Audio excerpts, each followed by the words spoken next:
प्रिय विद्यार्थी मित्रों, सप्रेम नमस्कार। मैं बलराम द्विवेदी आज की हिंदी कक्षा में आपका हार्दिक स्वागत करता हूं। आज हम लोग स्पर्श भाग 1 के अंतर्गत बहुत ही महत्वपूर्ण पाठ धर्म की आड़, जो कि गणेश शंकर विद्यार्थी द्वारा लिखा गया है, इस पाठ का अध्ययन करेंगे। आइए इस पाठ को पढ़ने के पहले हम लोग गणेश शंकर विद्यार्थी जी का संक्षिप्त जीवन परिचय प्राप्त करते हैं। गणेश शंकर विद्यार्थी का जन्म उत्तर प्रदेश के इलाहाबाद शहर में सन 1890 में हुआ। एंट्रेंस पास करने के बाद वह कानपुर करेंसी दफ्तर में मुलाजिम हो गए। माने एंट्रेंस माने उस समय की एक परीक्षा होती थी जो हाई स्कूल लेवल की, तो उसको पास करने के बाद वो कानपुर के करेंसी दफ्तर में, दफ्तर माने कार्यालय में, मुलाजिम माने वहां पर सरकारी कर्मचारी हो गए। फिर 1921 में प्रताप साप्ताहिक अखबार निकालना शुरू किया। पत्रकारिता में भी प्रताप जी को माने विद्यार्थी जी बड़े ही कुशल पत्रकार थे, तो उन्होंने 1921 में प्रताप नाम का साप्ताहिक समाचार पत्र भी निकाला। विद्यार्थी जी माने गणेश शंकर विद्यार्थी जी आचार्य महावीर प्रसाद द्विवेदी को अपना साहित्यिक गुरु मानते थे। उन्हीं की प्रेरणा से आजादी की अलख जगाने वाली रचनाओं का सृजन, माने आजादी की भावना को जगाने वाली उन्होंने अनेक रचनाओं का सृजन किया। माने उसको उन्होंने लिखा, उसकी रचना की और उन्होंने अनुवाद भी किए। इसी उद्देश्य की पूर्ति के लिए उन्होंने सहायक पत्रकारिता की। विद्यार्थी के जीवन का ज्यादातर समय जेलों में बीता। उन्हें बार बार जेल में डालकर भी अंग्रेज सरकार को संतुष्ट नहीं मिली। वो इनका अखबार भी बंद करवाना चाहती थी। कानपुर में 1931 में मचे सांप्रदायिक दंगों को शांत करवाने के प्रयास में विद्यार्थी को अपने प्राणों की बलि देनी पड़ी। इनकी मृत्यु पर महात्मा गांधी जी ने कहा था, काश ऐसी मृत्यु मुझे मिली होती। तो गणेश शंकर विद्यार्थी जी सांप्रदायिक सद्भावना के सजग प्रहरी थे। उन्होंने 1931 में जब कानपुर उत्तर प्रदेश का एक शहर है, कानपुर में सांप्रदायिक दंगा हुआ और सांप्रदायिक दंगे को शांत कराने का प्रयास कर रहे थे, तो गणेश शंकर विद्यार्थी जी को उस सांप्रदायिक दंगे का शिकार होना पड़ा और उन्होंने अपने प्राणों को बलिदान कर दिया। इतने सद्भावना के सच्चे प्रहरी थे गणेश शंकर विद्यार्थी जी। विद्यार्थी अपने जीवन में भी और लेखन में भी गरीबों, किसानों, मजलूमों, मजदूरों आदि के प्रति सच्ची हमदर्दी का इजहार करते थे। माने गणेश शंकर विद्यार्थी के जीवन में और उनके लेखन में एक रूपता थी। माने उनकी कथनी और करनी में एक रूपता थी। उनका जैसा जीवन था वैसा उनका आचरण भी था। तो उन्होंने जो कुछ लिखा उसमें गरीबों, किसानों, जो मजलूम लोग, बेबस लोग थे, बेसहारा लोग थे, निर्धन लोग थे, मजबूर लोग थे, ऐसे और मजदूरों आदि के प्रति सच्ची हमदर्दी माने सहानुभूति को प्रकट करते थे। माने उनका व्यक्तिगत जीवन भी गरीबों, किसानों, मजलूमों, मजदूरों माने इनके लिए ही समर्पित था। देश की आज़ादी की मुहिम, देश की आज़ादी के आंदोलन में आड़े आने वाले, माने देश की आज़ादी के आंदोलन में जो बाधा उत्पन्न करने वाली चीजें थी, कृत्य थे, कार्य थे या जो परंपराएं थी, वो उसका विरोध करते थे, उसको आड़े हाथों लेते थे। देश की आज़ादी उनकी नज़र में सबसे महत्वपूर्ण थी। आपसी भाईचारा को नष्ट भ्रष्ट करने वालों की वे जमकर खबर लेते थे। गणेश शंकर विद्यार्थी का जीवन आपसी बंधुत्व को बनाए रखने के लिए था। अगर आपसी भाईचारे को नष्ट भ्रष्ट करने वाली कोई कृत्य या कोई परंपरा होती थी तो उसका वो विरोध करते थे। विद्यार्थी जी की भाषा बड़ी सरल, सहज लेकिन बेहद मारक माने मर्म स्पर्शी, मर्म को छूने वाली है और सीधा प्रहार करने वाली होती थी। आइए गणेश शंकर विद्यार्थी के इस संक्षिप्त जीवन परिचय के बाद हम लोग जिस पाठ को पढ़ने जा रहे हैं, जिस पाठ का नाम है धर्म की आड़, इस पाठ का संक्षिप्त परिचय माने इस पाठ में प्रवेश करते हैं कि इस पाठ के माध्यम से लेखक ने किस बात की अभिव्यक्त करना चाहा है, क्या कहना चाहता है लेखक। प्रस्तुत पाठ धर्म की आड़ में विद्यार्थी जिन्हें उन लोगों के इरादों और कुटिल चालों को, जो उनके इरादे हैं, जो उनके लक्ष्य हैं, जो उनके उद्देश्य हैं और उनकी कुटिल चाल को बेनकाब किया है, पर्दाफाश किया। किन लोगों की? जो लोग धर्म की आड़ लेकर के, धर्म का सहारा लेकर के जन सामान्य को आपस में लड़ाकर अपना स्वार्थ सिद्ध करना चाहते हैं, अपना उल्लू सीधा करना चाहते हैं, उसकी फिराक में माने जुगाड़ में रहते हैं। धर्म की आड़ में अपना स्वार्थ सिद्ध करने वाले हमारे ही देश में हो, ऐसा नहीं है। लेखक ने इस पाठ में एक विश्व स्तरीय धार्मिक समस्या की भावना को उजागर किया है।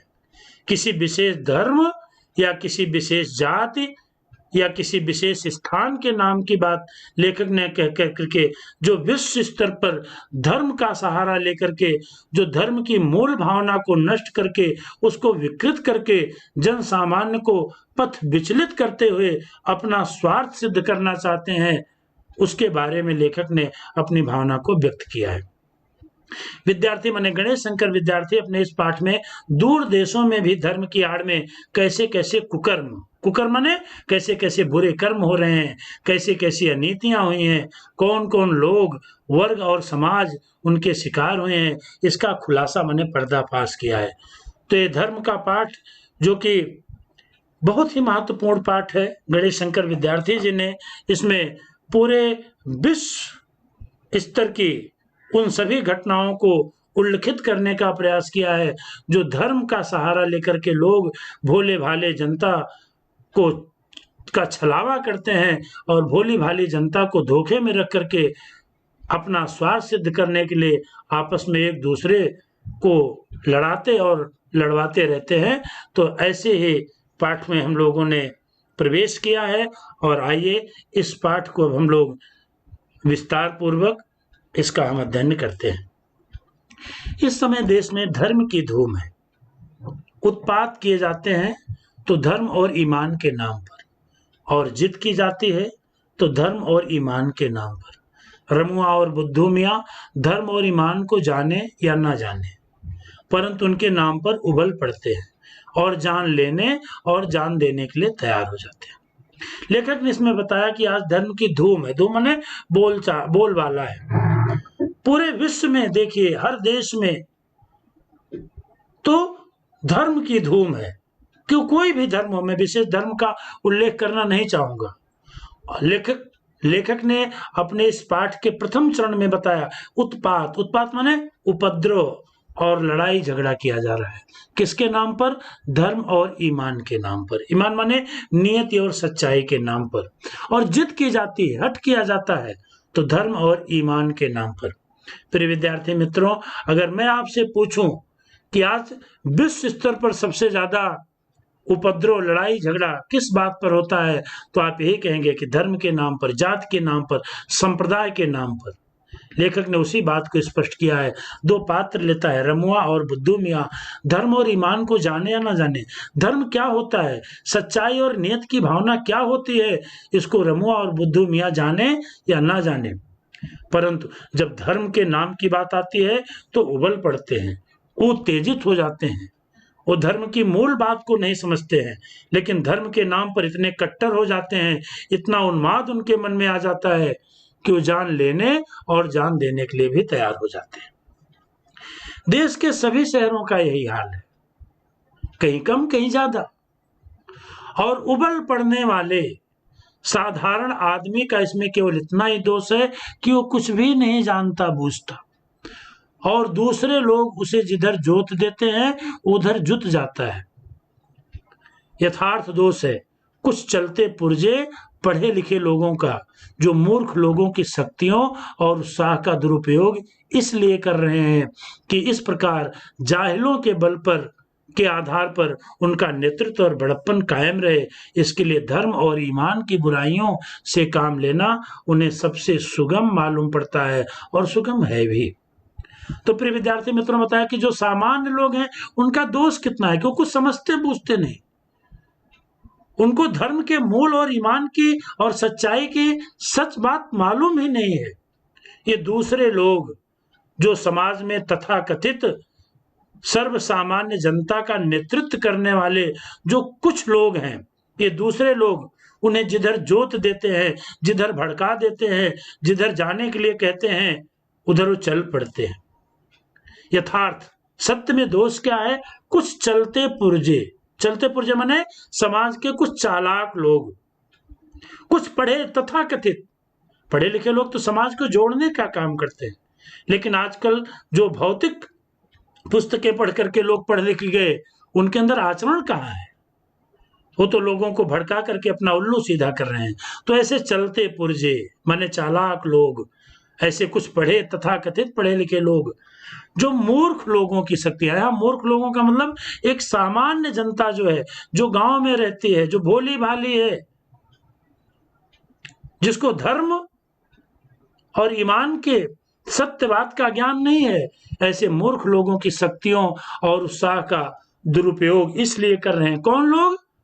समाज के कुछ चलते पुर्जे चालाक लोग, धूर्त लोग, जो अपना बड़प्पन कायम रखें। किसके बल पर? इन जाहिलों माने इन मूर्ख अनपढ़ सर्वसामान्य लोगों के बल के आधार पर उनका नेतृत्व किसका? माने समाज के कतिपय लोग, नेतृत्व करने वाले लोग जो धर्म की आड़ में धर्म का सहारा लेकर के लोगों को पथ विचलित कर रहे हैं। ऐसे लोग अपना बड़प्पन, अपना बड़ा होने का भाव और अपना नेतृत्व कायम रखें। इसके लिए उनके पास सबसे बड़ा साधन क्या है? धर्म और ईमान की बुराइयों से काम लेना, धर्म और ईमान की बुराइयों को खोजना और कट्टरता से केवल दूसरे धर्म का विरोध करना और धर्म की जो कुरीतियां हैं उसके आधार पर जनता को बेवकूफ बनाना। और सबसे सुगम माने सबसे सरल मालूम पड़ता है और है भी। साधारण से साधारण आदमी तक के दिल में एक बात अच्छी तरह बैठ गई है कि धर्म और ईमान की रक्षा के लिए अपने प्राण तक दे देना वाजिब है। एक सामान्य आदमी क्या समझता है कि धर्म और ईमान की रक्षा के लिए अपने प्राणों को बलिदान कर देना ही वाजिब माने उचित। बेचारा साधारण आदमी धर्म के तत्वों को क्या जाने, धर्म क्या है वो तो जानता ही नहीं। धर्म के नाम पर उसको केवल बहलाया जाता है, फुसलाया जाता है, भड़काया जाता है। किसके द्वारा? कुछ चंद लोगों के द्वारा, कुछ लोगों के द्वारा जो धर्म का सहारा लेकर के लोगों को धर्म के वास्तविक और मूल्य की बात उनको ना बता करके कुछ ऐसी बातें बताते हैं जिससे उनके अंदर ज्ञान आता ही नहीं। तो लकीर पीटते रहना ही अपना धर्म समझता है। माने सदियों से चली आ रही झूठी और ढोंग परंपराओं का पालन करना ही वो धर्म समझता है। और इसकी इस अवस्था से चालाक लोग इस समय बहुत बेजा माने एक अनुचित नाजायज फायदा उठा रहे हैं। किसका? एक सामान्य लोगों का। पाश्चात्य देशों में धनी लोगों की गरीब मजदूरों की झोपड़ी का मजाक उड़ाती हुई अट्टालिकाएं आकाश से बातें करते हैं। पाश्चात्य देश, पश्चिमी देश, जो यूरोपीय देश हैं, उन देशों में जो धनी लोग हैं, जो श्रीमंत लोग हैं, जो महलों में रहते हैं, बड़ी बड़ी अट्टालिकाएं, ऊंचे ऊंचे मकान में रहते हैं, जो हवेलियों में रहते हैं, वो मजाक उड़ाते हैं, शोषण करते हैं। किसका? गरीब और मजदूर लोगों का। उनकी झोपड़ियों का मजाक उठाते हैं और गरीबों की कमाई से हुए मोटे पड़ते हैं। जो गरीब लोग हैं बेचारे दिन रात अपने खून पसीने को बहा करके अमीर लोगों की तिजोरियों को भरते जाते हैं। तो गरीबों की कमाई से वह माने कौन लोग? जो धनी लोग हैं वे और मोटे होते जा रहे हैं और उसी के बल से वह सदा इस बात का प्रयास करते हैं कि गरीब सदा चूसे जाते रहे, गरीब गरीब ही रहे, उसका शोषण हो, उसका दोहन हो। ये किसका लक्ष्य है? अमीर लोगों का, धनी लोगों का। ये भयंकर अवस्था है, पूरे विश्व की है, कहीं कम है कहीं ज्यादा है।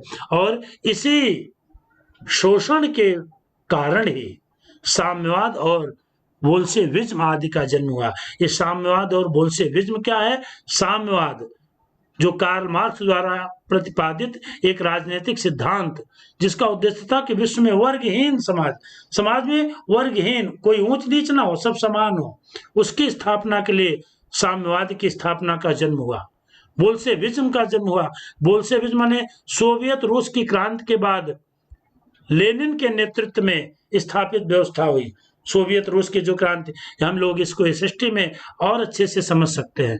तो साम्यवाद और बोल्शेविज्म आदि का जन्म सामाजिक समरसता के लिए हुआ, जिससे समाज में वर्गहीन समाज की स्थापना हो सके। इसी के कारण विश्व के तमाम देशों में साम्यवाद और बोल्शेविज्म जैसे आदि माने सिद्धांतों का जन्म हुआ।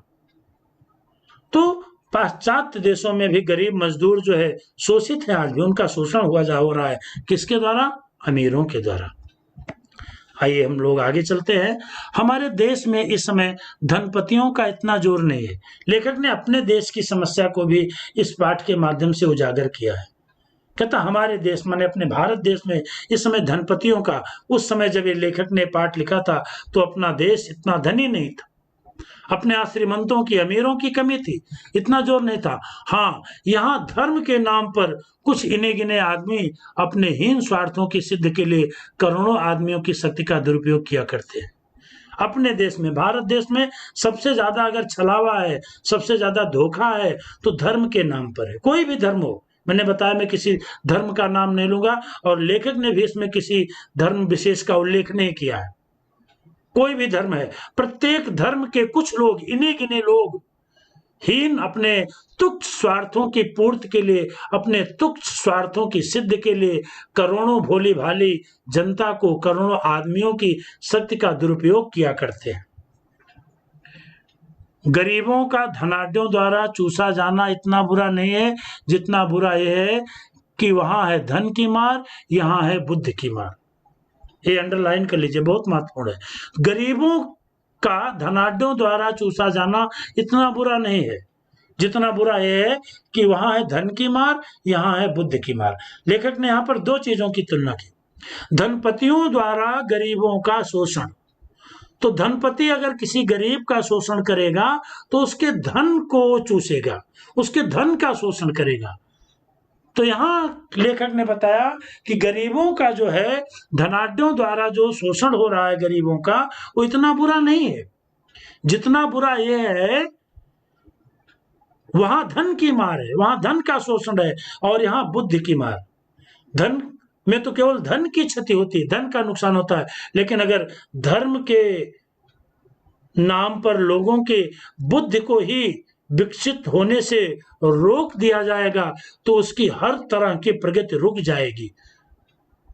बुद्धि पर मार, वहां धन दिखा करके करोड़ों को बस में किया जाता है और फिर मन माना धन पैदा करने के लिए उसको जो दिया जाता है। लेकिन यहाँ है, यहाँ माने धर्म का सहारा लेकर के लोग बुद्धि पर ही पर्दा डाल देते हैं, सोचने की विवेक, बुद्धि और विवेक को नष्ट कर देते हैं। बुद्धि पर पर्दा डालकर पहले ईश्वर और आत्मा का स्थान अपने ले लेना। ईश्वर है विश्व, सभी धर्मों में ईश्वर की बात की गई है, आत्मा की बात की गई है, परमात्मा की बात की गई है। लेकिन कुछ लोग, धर्म के ठेकेदार लोग, सामान्य जनता जनार्दन की बुद्धि पर पर्दा डाल देते हैं, उनके अंदर सोचने समझने की क्षमता ही नहीं रह जाती है।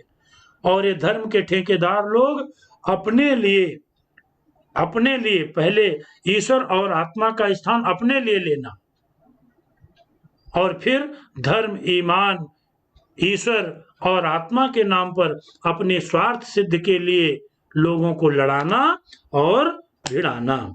तो इस प्रकार से लेखक ने बताया कि धर्म की आड़ लेकर के लोगों के द्वारा जो लोगों के साथ धोखा हो रहा है, लोगों के साथ जो अपने स्वार्थ सिद्ध के लिए लोग एक दूसरे को लड़ा रहे हैं, पर्दा डालते हैं। पर्दा डालने का मतलब कि लोगों की सोच को ही मंद कर देते हैं।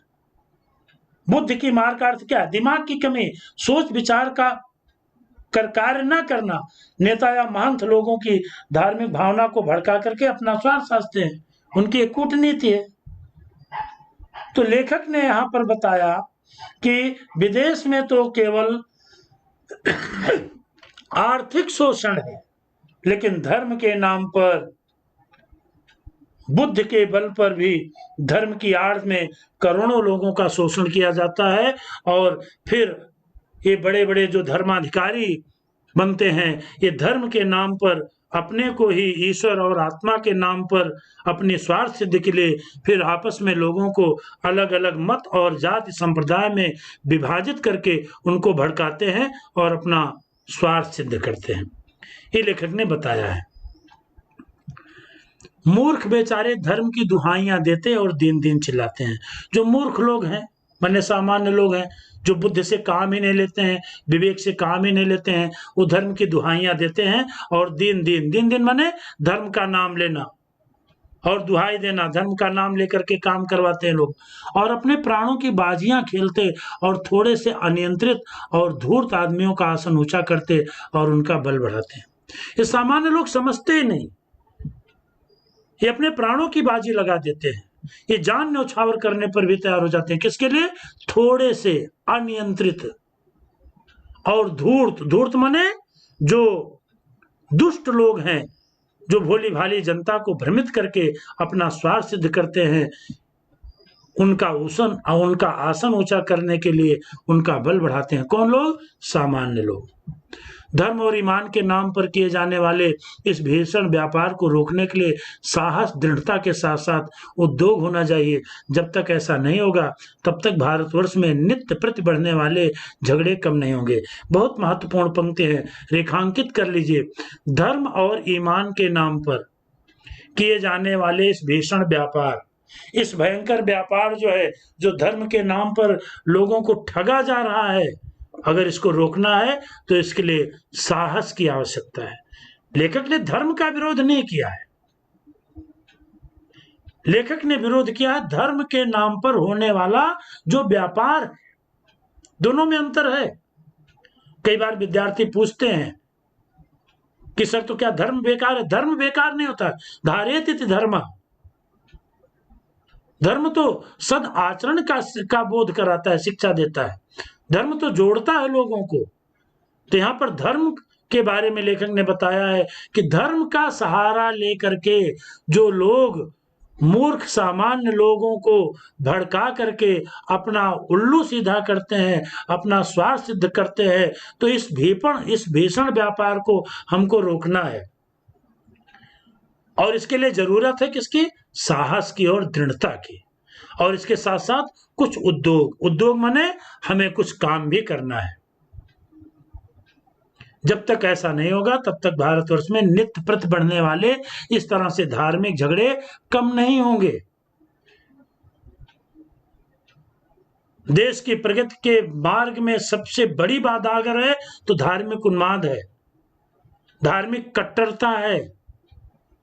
लेखक ने बताया कि इसके लिए हमको साहस और दृढ़ता से धर्म के नाम पर होने वाले इस लूट का, धर्म के नाम पर होने वाले इस ढोंग का, धर्म के नाम पर धर्म का सहारा लेकर के लोगों के साथ जो छल किया जा रहा है और लोग अपना उल्लू सीधा करने के लिए भोली भाली जनता को मूर्ख बना रहे हैं, उसको रोकना होगा, उससे लड़ना होगा। किससे? साहस और दृढ़ता के साथ हमको कुछ उद्योग भी करना पड़ेगा। जब तक ऐसा नहीं होगा, तब तक भारतवर्ष में नित्य प्रति धर्म के नाम पर झगड़े बढ़ते जाएंगे, कम नहीं होंगे। धर्म की उपासना के मार्ग में कोई भी रुकावट ना हो। जिसका मन जिस प्रकार चाहे उस प्रकार धर्म की भावना से अपने अपने को अपने मन में जगावे। लेकिन मतलब धर्म की उपासना का जो मार्ग है, पूजा पद्धति का मार्ग है, उसमें कोई बाधा ना हो। लोग कट्टरता से अपने धर्म को ही श्रेष्ठ बताने की कोशिश करते हैं। जिसका जो मन चाहे उस धर्म का वो पालन करे, उसी प्रकार धर्म की भावना को अपने मन में जगावे। प्रत्येक धर्म, दुनिया का कोई भी धर्म उठा लीजिए, उसकी भावना को अपने मन में जगावे। जो धर्म की मूल भावना होती है, जो इंसानियत को जोड़ती है, जो मानवता की रक्षा करती है, वो धर्म की भावना है, वो उसको अपने मन में जगावे। कोई भी धर्म हो, धर्म और ईमान मन का सौदा हो, ईश्वर और आत्मा के बीच का संबंध हो, आत्मा और परमात्मा के बीच जो अच्छा है क्या अच्छा है, क्या बुरा है। ये ईश्वर और आत्मा के बीच का संबंध हो, आत्मा को शुद्ध करने और ऊंचे उठाने का साधन हो। बेटा ये अंडरलाइन करना चाहिए आप लोगों को।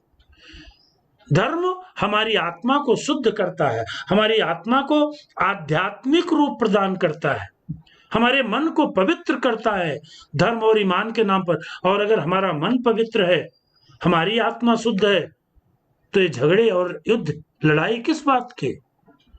लेकिन ये करवाने वाले लोग कौन है? अपना स्वार्थ सिद्ध करने वाले लोग। वो किसी दशा में भी किसी दूसरे व्यक्ति की स्वाधीनता को छीनने या कुचलने का साधन ना बने। धर्म है, संसार में भिन्न भिन्न रुचियों के लोग हैं, किसी की मान्यता किसी में होगी, किसी की मान्यता किसी में होगी। आजकल लोग बलात् हठात धर्म परिवर्तन करवाते हैं, बलपूर्वक लोभ दे करके। तो लेखक ने भी बताया, किसी भी दशा में भी किसी दूसरे व्यक्ति की स्वाधीनता, किसी व्यक्ति की आजादी, वो चाहे स्वतंत्रता की आजादी है, चाहे धर्म की आजादी है, उसको छीनने या कुचलने का साधन धर्म नहीं होना चाहिए। आपका मन चाहे उस तरफ का धर्म आप मान लें, और दूसरे का मन चाहे उस प्रकार का धर्म वो माने। दो भिन्न भिन्न धर्मों के मानने वालों के टकरा जाने के लिए कोई भी स्थान ना हो। अलग अलग धर्म हो सकते हैं, अलग अलग मान्यताएं हो सकती हैं, लेकिन धर्म के नाम पर कट्टर रूप को अपना करके आपस में टकराना, इसका स्थान नहीं होना चाहिए। लेखक ने इसी बात को बताया है। और ये टकराने की स्थिति पैदा करने वाले समाज में कुछ ही लोग हैं। यदि किसी धर्म के मानने वाले कहीं जबरदस्ती टांग अड़ाते हों, तो उनका इस प्रकार का कार्य देश की स्वाधीनता के विरुद्ध समझा जाए। यदि किसी भी धर्म के मानने वाले लोग, कोई भी हो, फिर से बता रहा हूं कि पूरे पाठ में लेखक ने कहीं पर किसी धर्म विशेष की टिप्पणी नहीं की है, लेकिन धर्म के नाम पर लोगों के साथ होने वाले धोखे की भावना को जरूर लेखक ने उजागर किया है कि धर्म की कट्टरता के नाम पर जब जबरदस्ती हो, बलात् हो, किसी के साथ हठ पूर्वक किसी के साथ बाधा उत्पन्न की जाए, तो इस प्रकार का कार्य स्वाधीनता के, देश की आजादी के विरुद्ध समझा जाना चाहिए। देश की स्वाधीनता के लिए जो उद्योग किया जा रहा है, उसका वो दिन निसंदेह अत्यंत बुरा था जिस दिन स्वाधीनता के क्षेत्र में खिलाफत, मुल्ला, मौलवियों और धर्माचार्यों को स्थान दिया गया।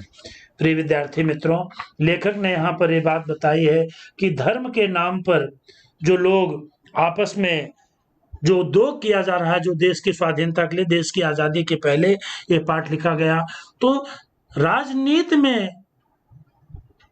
धर्म की भावना होनी चाहिए, लेकिन धर्म का राजनीतिकरण नहीं होना चाहिए।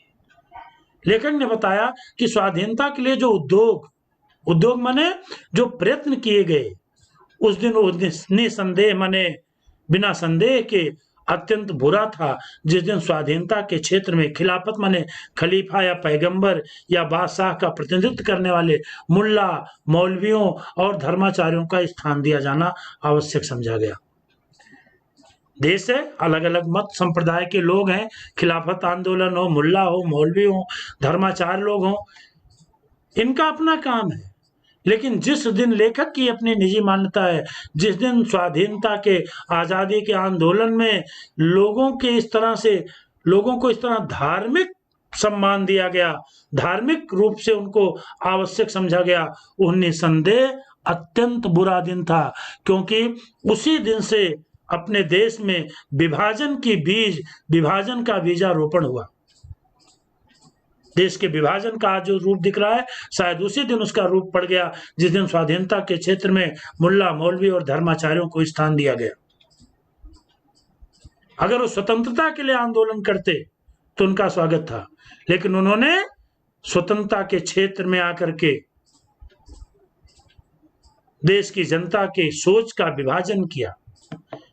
एक प्रकार से उस दिन हमने स्वाधीनता के क्षेत्र में एक कदम पीछे हटकर रखा था। अपने उसी पाप का फल आज हमको भोगना पड़ रहा है।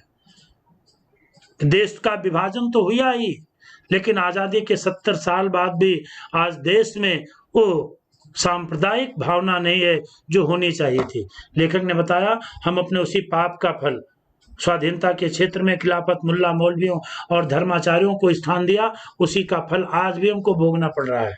और देश की स्वाधीनता के संग्राम में ने मौलाना अब्दुल बारी जो एक कट्टर मुस्लिम समर्थक थे और जमायते उलेमा हिंद के संस्थापक थे, परंपरागत विचारों के कट्टरवादी थे मौलाना अब्दुल बारी और शंकराचार्य, जो सनातन धर्म के पोषण के लिए मठ बनाए गए, जो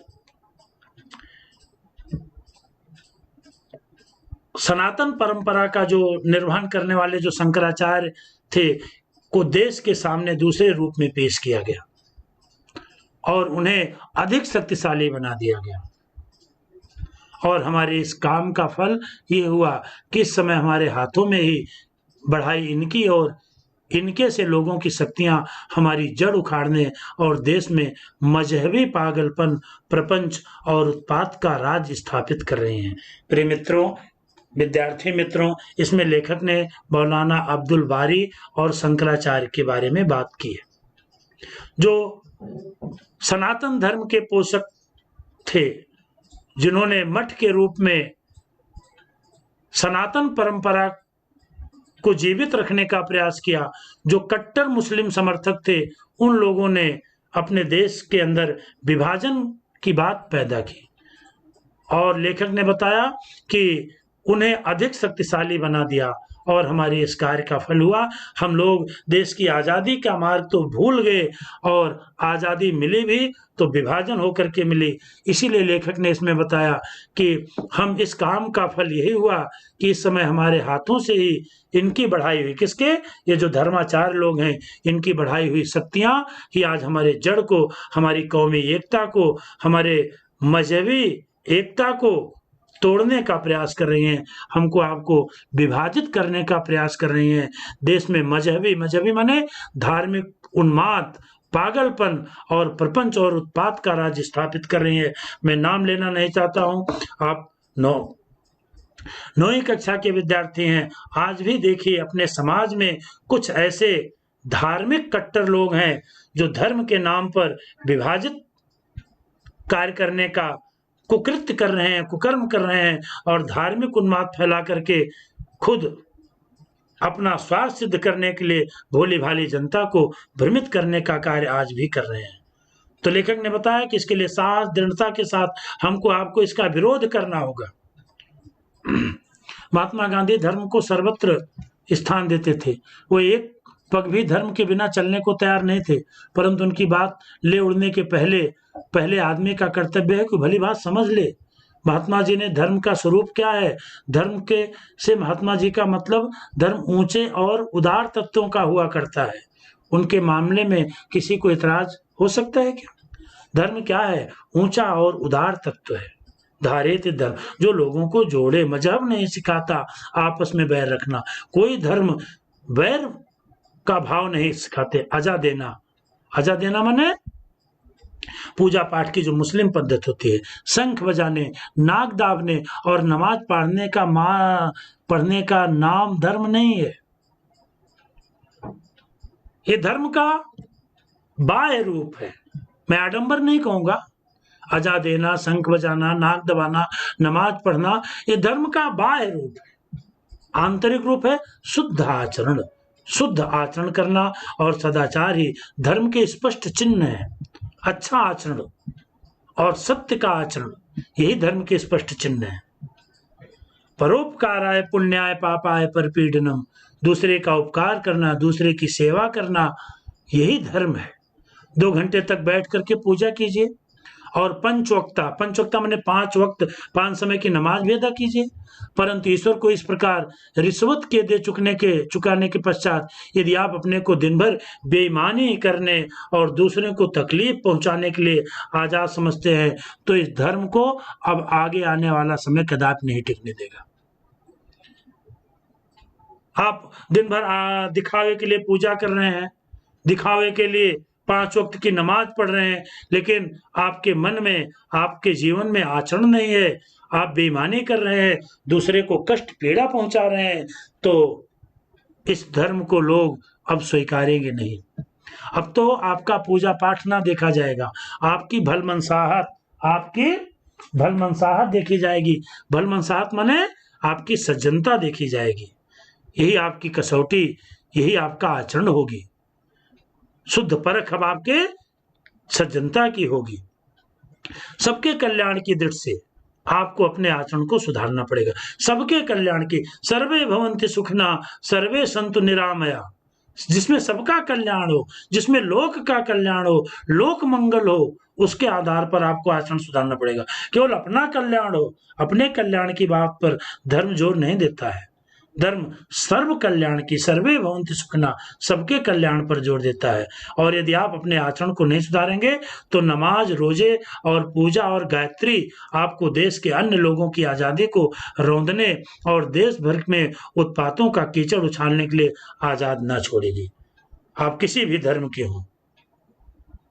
मैंने बताया कि विशेष रूप से यहाँ पर धर्म के कुछ बाह्य रूपों का लेखक ने उल्लेख जरूर किया है। लेखक का मत केवल एक है कि आप नमाज पढ़िए, रोजा रखिए, पूजा कीजिए, गायत्री कीजिए, सब कुछ कीजिए, लेकिन अगर ये सब कुछ करते हुए दूसरे की आजादी को आप रौंदना चाहते हैं, तो दूसरे को आप नीचा दिखाना चाहते हैं, आपके अंदर कट्टर भावना है, तो ये अब इसको आगे स्वीकार नहीं किया जाएगा। हाँ, ये सब कीजिए, लेकिन आपका आचरण शुद्ध हो, आपके मन में सदाचार हो, आपके मन में भाईचारा हो, आपके मन में बंधुत्व हो, उस धर्म को लोग स्वीकार करेंगे। ऐसे धार्मिक और दीनदार आदमियों से तो लामजहब और नास्तिक आदमी कहीं अधिक अच्छे और ऊंचे हैं, जिनका आचरण अच्छा है, जो दूसरे के सुख दुख का ख्याल रखते हैं। यहाँ लेखक ने बताया कि नास्तिक माने जो ईश्वर में विश्वास ना करे। ऐसे दीनदार माने धार्मिक आदमियों से तो लामजहब माने जिसका कोई मजहब या धर्म ना हो, जो किसी धर्म में आस्था नहीं रखते हैं, नास्तिक हैं, वास्तविक नहीं है, लेकिन वो अच्छे हैं क्योंकि उनका आचरण अच्छा है। जो दूसरे के सुख दुख का ख्याल रखते हैं और जो मूर्खों की किसी स्वार्थ सिद्ध के लिए उकसाना बहुत बुरा समझते हैं। वो नास्तिक लोग ईश्वर में विश्वास रखने वाले लोगों से कहीं अच्छे हैं, जिनका आचरण अच्छा है, जो दूसरे के सुख दुख का ध्यान रखते हैं। तो लेखक ने किन लोगों को किसको श्रेष्ठ माना है? वो नास्तिक आदमी कहीं अधिक अच्छा ऊंचा है, कहीं अधिक पूजनीय है, कहीं अधिक वंदनीय है, जिसका आचरण अच्छा है, जो किसी बाह्य आडंबर में परमात्मा को, अल्लाह को, भगवान को नहीं खोजता है, लेकिन अपना उसका आचरण शुद्ध है, जिसके जीवन में दूसरे के प्रति पीड़ा है। वो मूर्खों को किसी स्वार्थ सिद्धि के लिए उकसाना बहुत बुरा समझते हैं। वो आदमी ऊंचे और श्रेष्ठ है। ईश्वर इन नास्तिकों और लामजहब लोगों को अधिक प्यार करेगा। ईश्वर भगवान इन नास्तिकों को और लामजहब माने जो ईश्वर को तो जो जनता की सेवा कर रहे हैं, वो जनार्दन की सेवा कर रहे हैं। नर सेवा नारायण सेवा। जो जनता की सेवा में लगा हुआ है वो भगवान को भोग नहीं लगाएगा। अगर दरिद्र भोग लगाएगा तो भगवान उस पर ज्यादा खुश और प्रसन्न हो जाएगा।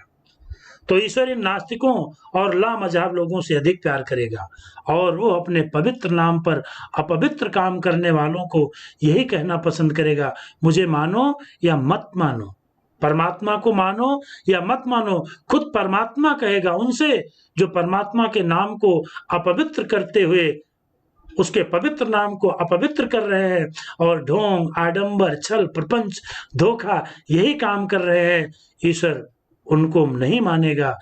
ईश्वर तो यही कहेगा कि तुम मानो या ना मानो मुझे, तुम्हारे मानने से मेरा ईश्वरत्व कायम नहीं रहेगा, लेकिन दया करके मनुष्यत्व को मानो, इंसानियत को मानो, पशु बनना छोड़ो और आदमी बनो। तो इस प्रकार से ईश्वर भी कहता है कि मानवता की रक्षा ही धर्म की रक्षा है। मानवता का पालन करना, इंसानियत के रास्ते पर चलना, मनुष्यता को पहुंचाना, एक दूसरे के दुख दर्द को पहुंचाना ही यही ईश्वरीय सेवा है। इसी से ईश्वरत्व कायम रहेगा और इसी से मनुष्यत्व भी कायम रहेगा। तो लेखक ने बताया कि पशु बनना छोड़ो, धर्म के नाम पर छलावा करना छोड़ो, पशु मत बनो, आदमी बनो, और आदमी बनोगे तो मनुष्यत्व कायम होगा, और जहां मनुष्यता कायम होगी वहां अपने आप ईश्वरत्व कायम होगा। तो ईश्वरीय शक्ति मनुष्यत्व की शक्ति से पहचानी जाती है, मनुष्यता, भाईचारे, बंधुत्व की शक्ति से पहचानी जाती है। तो इस पाठ में लेखक ने धर्म की आड़ लेकर के, जो धर्म का सहारा लेकर के लोगों को छलते हैं, लोगों के साथ धोखा करते हैं और अपना उल्लू सीधा करते हैं, उनसे लेखक ने बचने की बात कही है। और धर्म की मूल बात को पहचानो, इंसानियत के रास्ते पर चलो, यही सबसे बड़ा धर्म है।